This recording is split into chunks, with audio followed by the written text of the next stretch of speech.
Le récap de l'été avec aujourd'hui l'interview de Yorsi, révélé dans Nouvelle École, actuellement en playlist sur Skyrock. Voici son interview en exclu pour le récap. Bienvenue dans le récap Yorsi.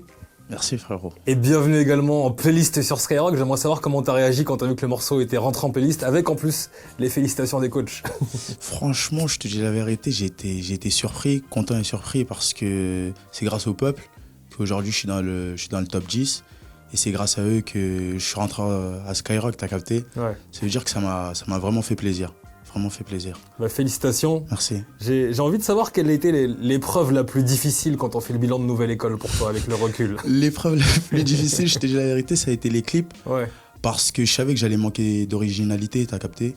À ce que je faisais d'habitude. Je l'ai fait à la Cité. Je savais que ça allait pas être différent. Je te mens pas, je me voyais le faire déjà au Canada, montrer vraiment quelque chose de différent, t'as capté. Ouais. Et voilà, mais demain, un autre clip du genre CRF ou autre, au quartier, c'est le feu, frérot, tu vois. Ouais. C'est juste que là, vraiment, je manquais d'originalité. Je savais que ça allait pas être différent de ce que je fais d'habitude. En plus de ça, le clip, je le vois 5 minutes avant de rentrer sur le plateau. Ah ouais. Pas de réponse, c'est un peu relou, tu vois. Ça veut dire qu'après, il y a la frustration un peu qui truc. Mais sinon, vraiment, les clips, là, ça a été compliqué. Difficile. Et à l'inverse, ton moment préféré dans l'aventure, c'était lequel ? C'est les rencontres. Ouais. Les rencontres. Humainement, déjà, avec les personnes du staff, même les candidats aussi, comme AMK, avec qui je suis assez proche. Ouais. Dadji aussi, Darden, et j'en oublie encore, mais vraiment le relationnel avec les candidats et tout.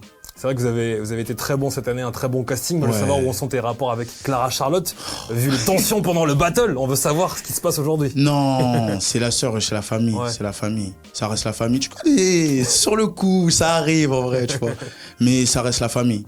Si je te laisse le choix entre collaborer avec Aya Nakamura, SDM ou SCH, tu choisis qui ? Chacun a son univers différent, tu vois. J'aimerais bien aller tâter pour voir ce que je suis capable de faire. Collaborer même avec les trois s'il faut. Mais chacun c'est à son univers, tu vois.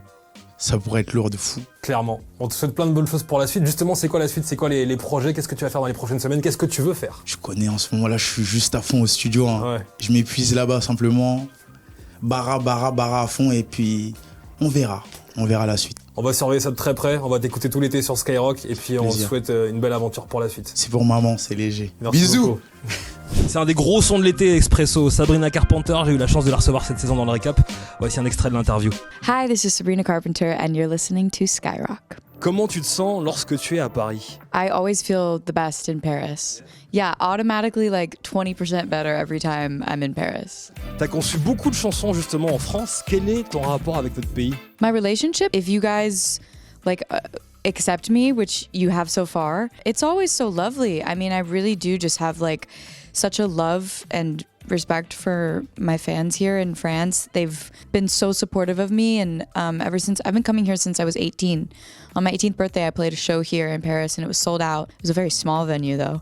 And then compared to the last show I played here, just a little under a year ago, was so special. And yeah, I love France. Est-ce qu'il y a des artistes français que tu écoutes? So Christine and the Queens. Yeah. I'm a big fan of Christine and the Queens. I saw them open for Marina and the Diamonds in America like a few years ago, and I just became obsessed. So I would say they're one of my favorites. Espresso est un carton mondial qu'on joue sur Skyrock. Parle-moi de l'histoire de cette chanson. The story behind it, I mean, I think what's so fun about the song is I truly think people have just kind of each chosen their favorite line from the song and they make it their whole personality. Because the song is very playful, but at the same time, it kind of exudes this like very addictive confidence that, you know, can be hopefully passed around to whoever needs it. And also just a very, very fun song, I think, for the summer that I didn't really intend on when I wrote it. I wrote it in Paris a little bit. Yeah, no, for real. Like, good job. No, I wrote it here, I want to say like a little under a year ago in like a very small town. And I was drinking a shot of espresso and it all just kind of came together. Qu'est-ce qu'on ressent justement lorsqu'on voit notre morceau exploser dans les charts du monde entier? Like, really good. Yeah, it's kind of the best. It's the best feeling. Also, when you make music, I don't know, me personally, I always want to make music that I want to listen to myself, that I want my friends to listen to. So I do love the music that I make. So when I get to like hear it everywhere, I'm like, yes, I love this song. Il y a également ton nouveau single qui s'appelle Please Please Please. Est-ce que tu peux m'en parler? Please Please Please is such a special song to me. This is the first song I put out with Jack Antonoff, one of my producers, and I just think the world of him and Amy Allen, who I wrote the song with. I just think the storytelling in the song, obviously, again, I think a lot of my fans know that I pull a lot from my personal life and experiences, but this song to me just felt very, I don't know, very representative of maybe a lot of people in my life and, you know, me at times, but just feels like something that can kind of be sung whether you're happy or sad or everything in between. It doesn't really have like a specific feeling that it gives you. There's a lot of emotions I think it evokes for me. So very special song though. Dis-nous-en un petit peu plus sur l'album qui arrive. I think that it is my favorite album I've made so far in my life. I feel like I can say that very confidently, whereas in the past I would have been really scared to say that. And I think that it just came at a time where I wasn't really thinking about making an album. An album was just sort of born amidst the life that I was living. And I think that that's a very special scenario that doesn't often happen, where you kind of don't have to force yourself to make anything. It just comes out and it feels very much like myself, but maybe a more evolved version. So yeah, I'm very excited. Quel est ton rapport avec les fans? I really do consider them like just close friends or like family members or like they're all my cousins or aunts and uncles. Like we just have such a fun bond. They're brutally honest, and I mean brutal. Sometimes it can be like the best form of like, you know, just pure relationship with one another. I feel like, especially over the years as I've grown, they've given me a lot of space to change and evolve, and they get my jokes. So they're the best. I love them. Sabrina Carpenter, merci beaucoup. Thanks.